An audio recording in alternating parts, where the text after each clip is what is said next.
little bit of time. It's not even lunchtime, guys, and you're leaving. I'm seeing you. I see you. I know. You, there. Don't hide behind this. I see you. So, the next panel, it's a discussion I was really eager to watch from backstage, of course, but it's okay, because they're going to talk about a cross-sector climate collaboration that will infect us all. So, I would like a big applause for Leslie Agyare, founder of Three Mountains Cocoa, Greg D'Alessandre, co-founder of Terraton, Adonis Adoniadis, ESG, Sustainability and Climate Change, and of course, our moderator, Stephanie Hannon, Head of Product at Emerson. A big applause, please. Yes, I love your energy.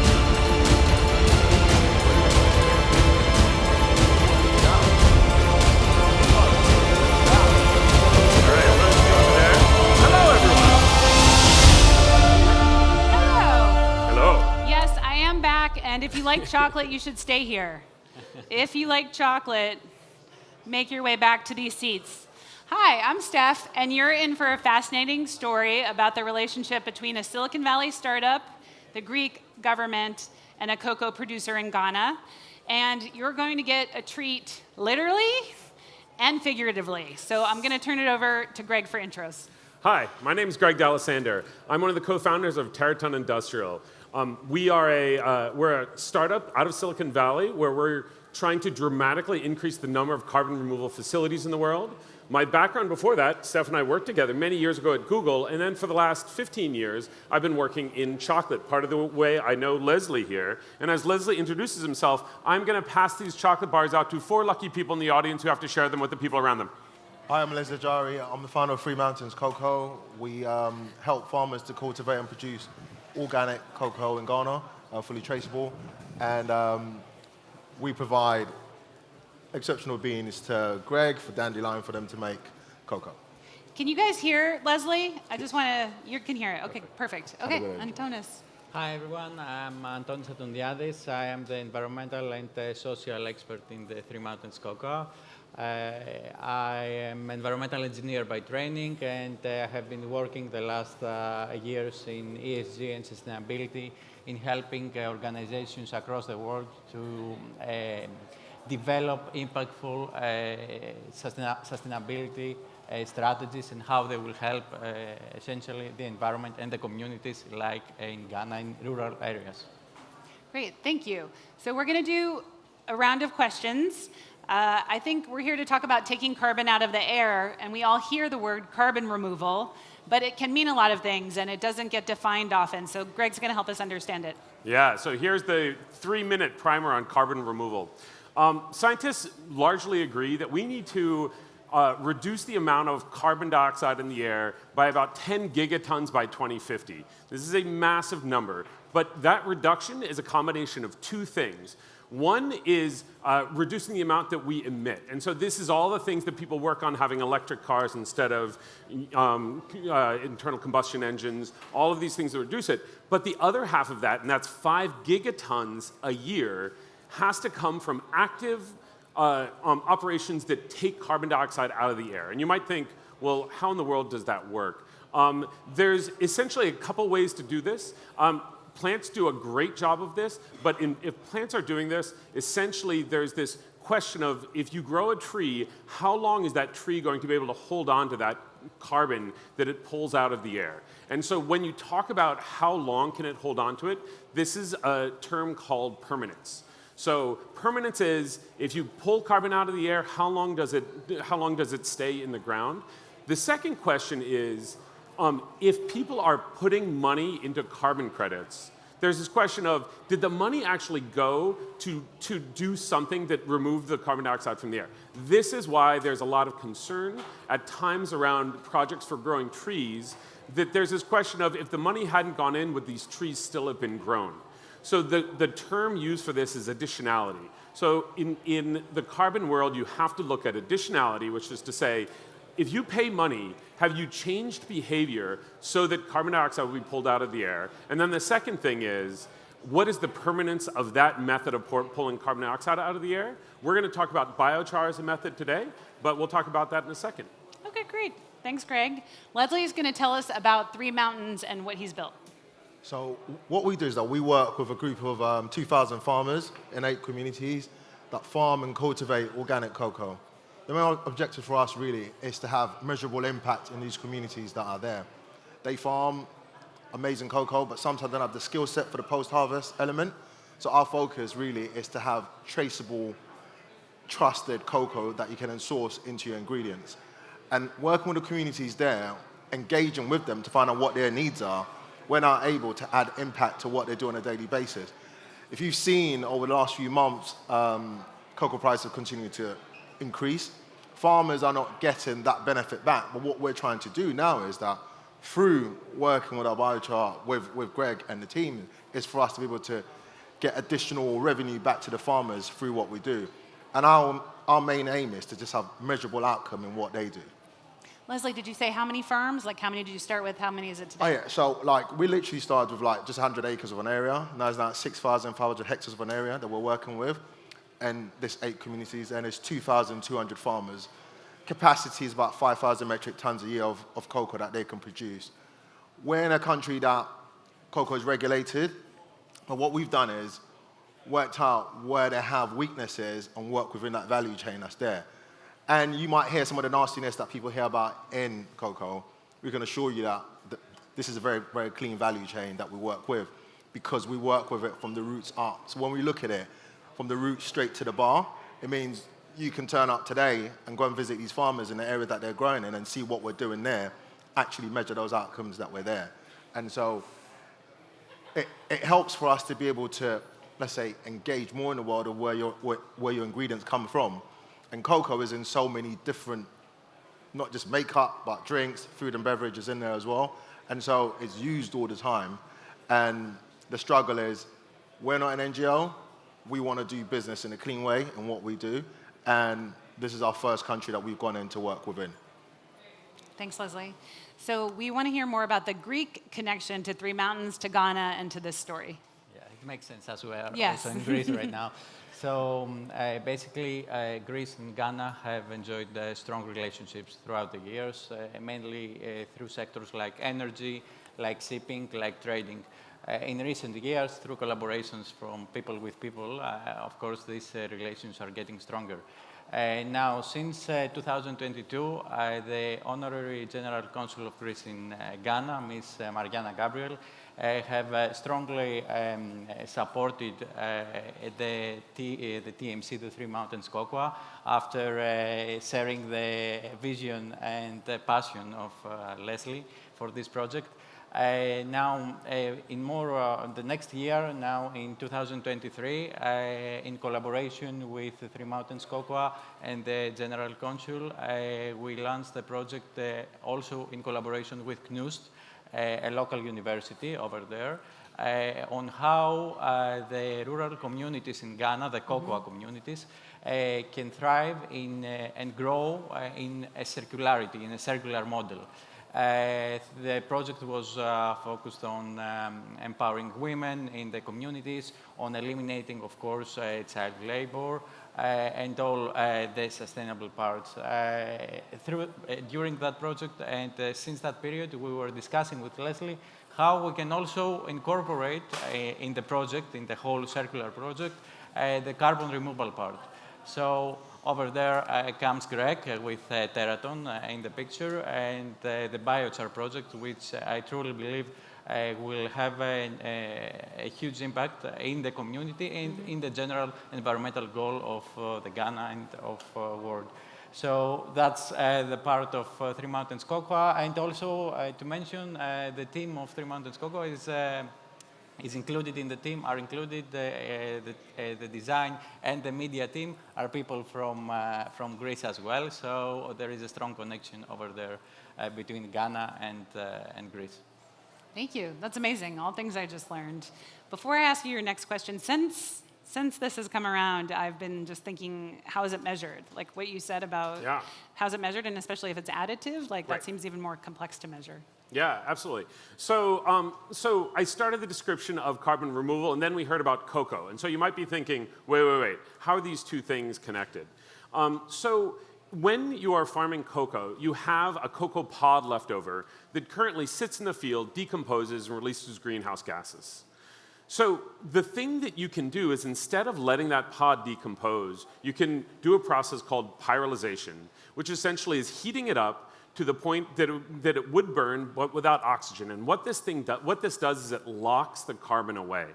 So the way you measure the impact that you're having is both what would have happened to in this case, green waste or byproduct of agricultural commodities. What would have happened to it before is one way you measure it, and then the other is how many tons of CO2 that you're pulling out of the air.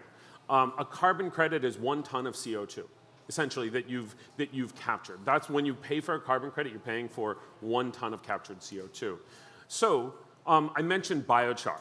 So biochar is this process where you heat up anything that's carbon-based, and you turn it into this very stable form of carbon that can last hundreds or thousands of years. The thing that's really interesting about biochar, and the reason that we're exploring this as a way to dramatically increase the amount of carbon we can take out of the air, is because biochar not only has this capability to hold the carbon, but it also becomes a useful amendment for the soil. So when you have farmers who have depleted soils or aren't putting a lot of fertilizer on the soil, the biochar actually really helps the soil do this. So one of the things... But now I get to say, what is Terraton? Oh, yeah. Oh, right. What is Terraton? I mean, we're defining words we don't know, like biochar. I know. Terraton is a really exciting startup that Greg founded with 2 amazing guys, and he's going to tell you what it is. Yeah, absolutely. So the reason we got this startup started is because we all know that we need to remove a lot of carbon from the air. When we did research into it, it turns out biochar is 93% of the delivered carbon removals in the world. So there's a lot of techniques people use to try to remove carbon dioxide from the air. Biochar is the thing that works, that's proven, and has these co-benefits we were just talking about. The challenge was we started talking to people about why aren't they doing biochar? Why isn't this a thing that everybody in the world does? And the answer came out to a few things. One, it's relatively, the technology's not new, but the ability to do it and earn carbon credits as a way to pay for it is relatively new. As well as there's a lot of complexity to understanding carbon markets and how do you try to build these facilities and all of these kind of questions. And so we started Terraton on the premise that what we can do is help people just like Leslie build carbon removal facilities by making it easier to get started with a template so you don't have to decide on all of these things up front, including finding financing and funding for it, and then building an ERP software platform underneath the facility so it's tied into the facility itself. When you're producing an invisible thing that you're getting people to pay for, you need to have an enormous amount of data to prove that this invisible thing is actually happening. And so data streaming directly from the equipment proves that, but also helps the operators run these facilities. And then third, we sell those carbon credits because a lot of people don't necessarily have the connections that you need to sell carbon credits. So we help with all those things so that we can partner together to build this facility. And Leslie is focused on what happens to the biochar, where do you get the feedstock from, and we can focus on making sure that all of that work gets paid for through carbon credits. Awesome, thank you. So Greg already explained there's a facility, there's hardware, there's agriculture and farms. This is a software layer. What does this collaboration mean for you? So, I mean, for the farmers, if you've seen the last year or so, the difficulty has been to get fertilizers for the farmers, and their expense keep on growing. This will enable us to create organic fertilizers directly for the farmers using the biochar and mixing it with pig manure. This means for the farmers that are there, are reduced in cost in terms of buying fertilizer because it'll be available for them. And it's creating a circular economy in what they do, and also additional income, and we're creating jobs and development within these communities that are there. And so that then helps us to make sure that we focus with the farmers on farming amazing cocoa. They don't have to worry about the additional fertilizer, where that comes from, and we create jobs for them in those communities. Now, for us that we've been sort of working on with these farmers that are there is that one thing is that technology is something that they're not used to that's there. They've been farming this crop the same way for the last 50 years or so. we're trying to change that to make their life easier as well in what they do. But the outcome, the upshot is the farmers get to earn more money and get a better income in what they do from producing better cocoa. Amazing. So you're going to talk about, from the environmental science perspective, how does this help with climate resilience and adaptation in the region?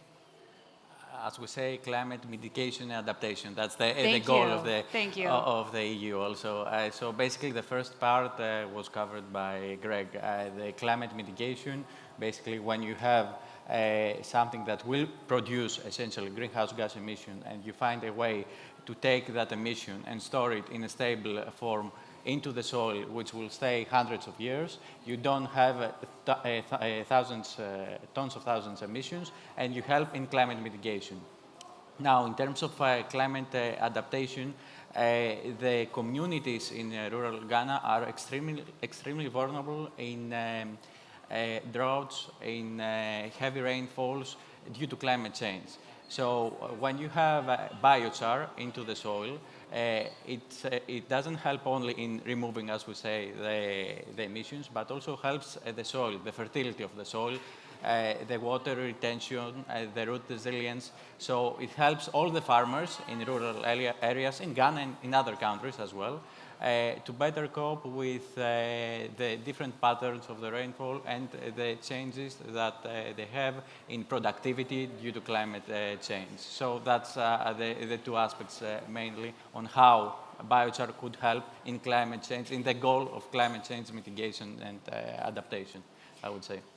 Thank you. I'm going to ask you another one, which is why is it important that social and environmental dimensions are incorporated into entrepreneurial projects like this? Yeah, so basically, I would say that all the projects and all the companies should integrate the impact that they have in the environment, or when they want to have a positive impact in the environment and the society, they have to integrate it in their business model. And not just, let's say, have separate CSR, as we know, initiatives to support the one rural community in Ghana or whatever else they have their focus on. When you integrate the impact of, on the society and the environment into your business model, you link your operation with the prosperity of the society. So the society, the people in the rural areas will support your project. Your project will have a longer, let's say, a longevity in terms of how this will go through the years. And the total impact of the project will be much deeper than just one side project. So especially for new entrepreneurs that want to, let's say, have a positive impact in the society, and that's their side goal, apart from a new idea, they need to integrate it somehow into their business model and have these benefits, not only them, but also the society. Could I add on to that? Great, but then I have another question. Excellent. So part of the reason, so Terraton, as part of our business model, is focusing on emerging markets for exactly this reason. There's an enormous number of entrepreneurs that have byproducts of commodity supply chains. This is, from sugar cane, from cocoa, from coffee, from wood waste. And there's an enormous number of these entrepreneurs who are looking for opportunities to make more money in their communities, to get something done, but they also are the communities that are hit hardest by climate change. Anyone growing something are the people that know what climate change is doing every single day. So one of the reasons we're focusing on this is because it gives these entrepreneurs an opportunity to be able to both earn more money off of what was considered waste before, but also to make an impact on this challenge that they see every single day and worry about every single day. Mm-hmm. Amazing. So not half an hour ago, I gave a talk on this stage about partnership and how when you're a technology entrepreneur, you have to work with partners early. There's a lot of entrepreneurs in the room. How did you find Leslie, and what advice do you have for people who are like, I have this idea, but I can't do it alone? So Leslie and I first met in the Dominican Republic. I was in cocoa for about 15 years, and so I teach a course on cocoa. So we met there, and one of the first things that we started talking about was this wanting more regenerative agriculture in the communities. Because Leslie's in these communities all the time, and this is one of the things that people in those communities are really looking for. And so as we started developing this business model, Leslie's one of the first people I talked to say, hey, is this something that might be interesting? And the thing is that I got into cocoa just trying to make my own hot chocolate, just from an allergy perspective, because I've got quite a lot of allergy. So I literally thought I could just turn up and go on and buy a bit of beans and take it back and make my own cocoa. COVID changed that. And so from meeting Greg and listing all the people I needed to meet to try to understand the value chain, understanding the value chain made me understand what the farmers' needs were. And so I had a lot of rejections from actually people that have been in cocoa for many years in saying, what is a city boy trying to do cocoa in a community? Well, we changed that because you needed to understand what the farmers' needs, what their needs were. And like proving this, we were able to really start to look at a way in which we could start to change that value chain in a different way. And so that's what happened for us to get together on there. But Leslie, something made you open to working with technology entrepreneurs, and something that's unproven and exciting and ambitious but new. Like, what made you feel comfortable taking this leap? Do you know what? I mean, what I wish is for us to have AI in this industry, because that will change everything. Because I want to be able to sit here knowing when harvest time is coming, what crop we're going to have, how much beans is going to be delivered for the farmers, and how much return that they're going to have. And like, from speaking to Greg, I'm trying to look at all the elements that the farmers' needs are. Technology is the thing to change it. That's what's really going to open us up to make sure that we can make the industry something different.